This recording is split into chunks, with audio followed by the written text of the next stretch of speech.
Good morning student. Unique children academy की online classes में आपका स्वागत है। आज हम 10th क्लास के एक टॉपिक के बारे में बात करते हैं, केंद्र सरकार। अगर हम 10th क्लास की बात करें तो ये चैप्टर जो है बहुत ही इंपॉर्टेंट चैप्टर है। सभी 20 चैप्टर में से सबसे ज्यादा इंपॉर्टेंट टॉपिक यही है।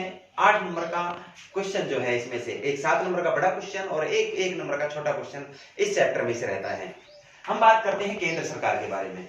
सबसे पहले हम बात करते हैं सरकार के बारे में। सरकार जो है इसका अर्थ और परिभाषा के बारे में अपन बात करते हैं।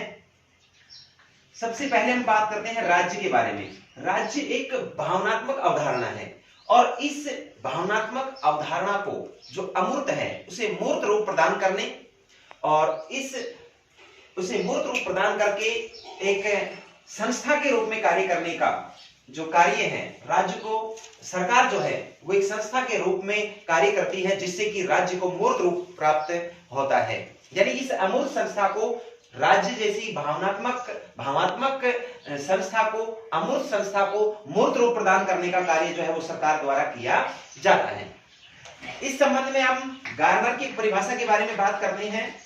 गार्नर जो है उन्होंने बताया कि सरकार जो है एक ऐसा अधिकरण है, सरकार जो है एक ऐसा अधिकरण और मशीन है जो नीतियों को नियत करती है, जो नीतियां तैयार करती है और उन नीतियों को तैयार करके उस समस्त राज्य के शासन संचालन में अपनी महत्वपूर्ण भूमिका निभाती है। ये परिभाषा जो है वो गार्नर द्वारा सरकार की परिभाषा दी गई। अब इसके बाद हम बात करते हैं सरकार के अंगों के बारे में। हम केंद्र सरकार पढ़ रहे हैं। केंद्र सरकार को हम विशेष रूप से 3 भागों में डिवाइड करते हैं। सबसे पहले हम बात करते हैं व्यवस्थापिका की। व्यवस्थापिका के बाद हम बात करते हैं कार्यपालिका। उसके बाद हम बात करते हैं न्यायपालिका। अर्थात सरकार के 3 अंग होते हैं और सरकार को 3 पार्टों में डिवाइड किया जाता है। अगर हम सबसे पहले व्यवस्थापिका की बात करें तो अनुच्छेद 79 से और 122, अनुच्छेद 79 से 122 तक के जो अनुच्छेद हैं उसमें व्यवस्थापिका का वर्णन मिलता है। और उसके बाद अगर हम बात करें 52 से 78, अनुच्छेद 52 से और 78 तक, संविधान के अनुच्छेद 52 से 78 तक हम कार्यपालिका के संबंध में पढ़ते हैं। इसके बाद बात करें अनुच्छेद 124 से और 147 तक हम न्यायपालिका के बारे में पढ़ते हैं। यानी संविधान के अनुच्छेद 79 से 122 में व्यवस्थापिका, अनुच्छेद 52 से 78 कार्यपालिका और अनुच्छेद 124 से 147 तक के जो अनुच्छेद हैं वो न्यायपालिका के बारे में बताते हैं। सरकार का जो प्रथम अंग है, इस अंग के बारे में हम बात करते हैं। इसका काम होता है कानूनों का निर्माण करना। कार्यपालिका के बारे में बात करें, इनका काम होता है व्यवस्थापिका द्वारा निर्मित कानूनों को लागू करना। न्यायपालिका का काम है कानूनों की देखरेख, कि जो कानून व्यवस्थापिका द्वारा निर्मित हैं, जिनको कार्यपालिका द्वारा लागू किया गया है, ऐसे कानूनों की देखरेख करना, उनकी न्यायिक जांच करना कि वो जनता के हितों के विरुद्ध तो नहीं है। इस प्रकार का कार्य जो है वो न्यायपालिका द्वारा किया जाता है। सबसे पहले हम बात करते हैं व्यवस्थापिका के बारे में।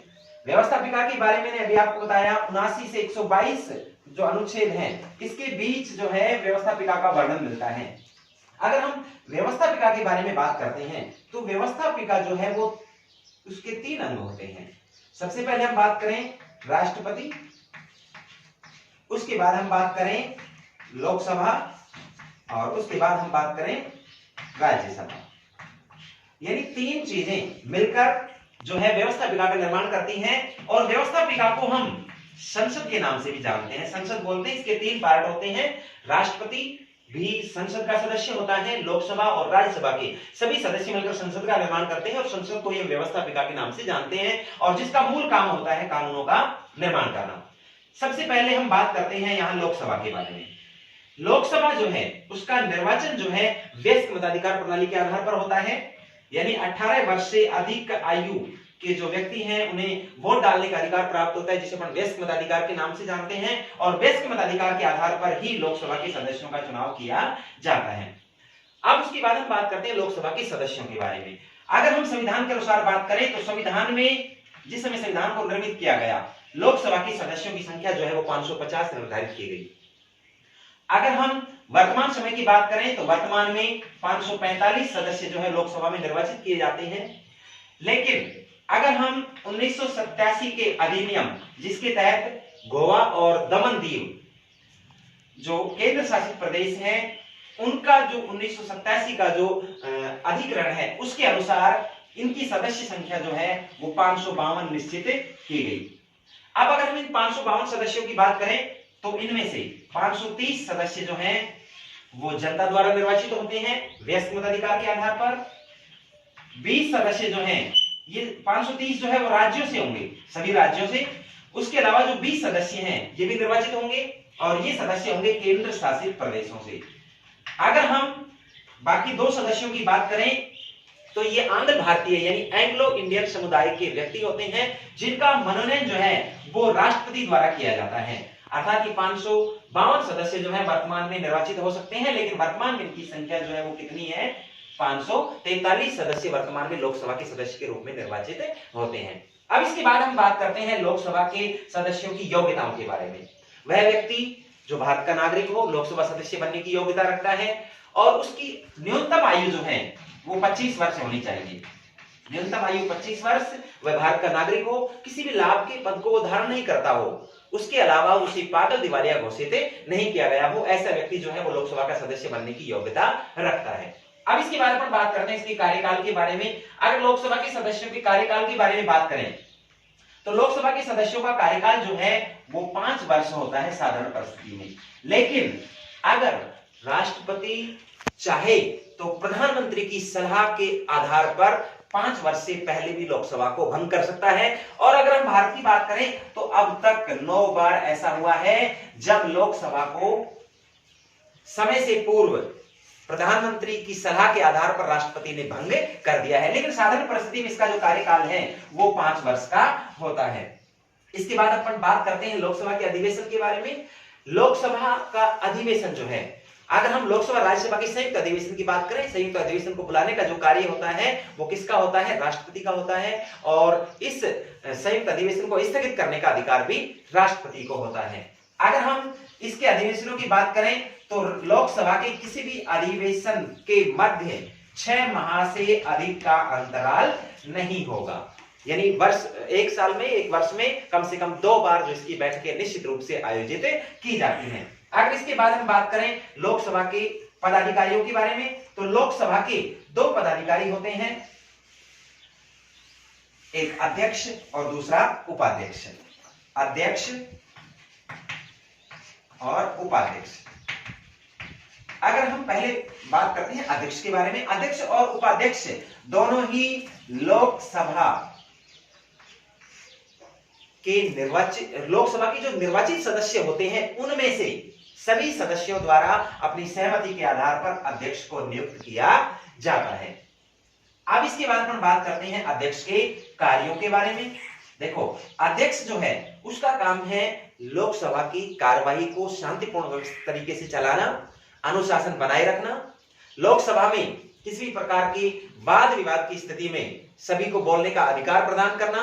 उसके बाद अगर हम बात करें राष्ट्रपति और संसद के बीच या लोकसभा के बीच जो पत्र व्यवहार है, उस पत्र व्यवहार में भी महत्वपूर्ण भूमिका किसकी होती है, लोकसभा के अध्यक्ष की होती है, जिसे अपन स्पीकर के नाम से भी जानते हैं। जिस समय लोकसभा अध्यक्ष उपस्थित नहीं होता है उसके समस्त प्रकार के कार्य उपाध्यक्ष यानी डिप्टी स्पीकर द्वारा कंप्लीट किए जाते हैं। उसके बाद अगर हम बात करें अध्यक्ष के अन्य कार्यों की, अध्यक्ष जो है सभी मत किसी भी स्थिति में, मतदान की स्थिति में समान मत आने पर उनके जो निर्णायक मत होता है, जिसे अपन बोलते हैं निर्णायक मत देने का अधिकार। जैसे अगर लोकसभा की टोटल 100 सदस्य हैं और किसी भी चीज पर अपन ने वोटिंग करवाई और 50-50 वोट आ जाते हैं, तो इसका मतलब कोई निर्णय नहीं हुआ। ऐसे समय में निर्णायक मत देने का अधिकार जो है वो किसके पास होता है, लोकसभा के अध्यक्ष के पास होता है। उसके अलावा बहुत सारी समितियां होती हैं, उन समितियों का, कुछ समितियों का जो अध्यक्ष है वो भी लोकसभा के अध्यक्ष को ही बनाया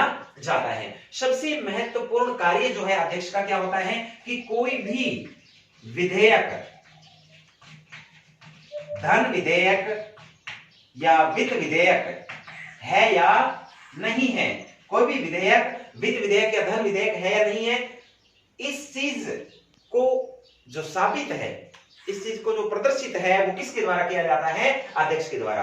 किसी भी बिल का वो धन विधेयक या वित्त विधेयक है या नहीं है, इस चीज का निर्णय जो है वो लोकसभा का अध्यक्ष करता है और उसके बाद राष्ट्रपति की अनुमति के बाद उस वित्त विधेयक या धन विधेयक को लोकसभा में प्रस्तुत किया जाता है। इंपॉर्टेंट चीज है, अध्यक्ष के कार्यों के बारे में कई बार पूछ लिया जाता है कि अध्यक्ष जो है वो निर्णायक मत देने का अधिकार होता है, राष्ट्रपति और लोकसभा के बीच पत्र व्यवहार का काम करता है, वाद विवाद के लिए लोगों को आमंत्रित करता है, बोलने का अधिकार प्रदान करता है, संसद की अनुशासन और कार्रवाई को संचालित करने में मदद करता है। और हम बात करें लोकसभा के संसद की संयुक्त अधिवेशन की, लोकसभा राज्यसभा का जो संयुक्त अधिवेशन होता है, उस अधिवेशन को बुलाता कौन है? राष्ट्रपति। लेकिन उस अधिवेशन की अध्यक्षता जो है वो लोकसभा के अध्यक्ष के द्वारा ही की जाती है।